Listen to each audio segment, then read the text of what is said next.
kuondego. Ramogi TV.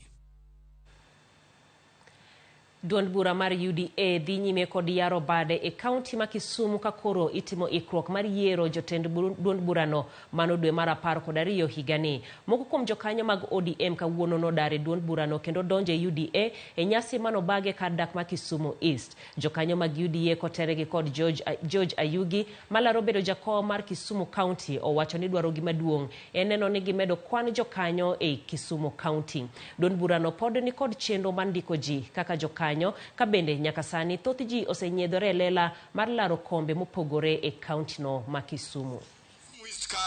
To Beatrice kako wuoyo no ada kwayo jatelo mantie kae ili munipatie hiyo kiti ya UDA chairperson ya Kisumu County, mpaka mujiandikishe kama wanachama ya UDA. Kwa vile wale ambao watapiga kura tarehe 9 mwezi wa 12 ni watu wanachama wa UDA.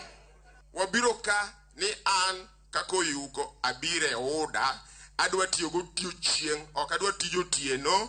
Demokrasi no sadonje Kenya be jalue mono kele koro ok adwa podo nikech wave mokwongo mar uhuru ne wantie to no dewa mar Ruto wave ni 10 years ni wada donje fully mi vijano bed thuolo giyud gik ma giyudo direct tito tire. Kenya is a multi-party state.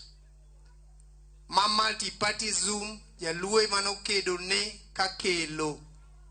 To gima lich ahinya ni jalue mosike one party state nyaka nwayud independence. Jatend migao mar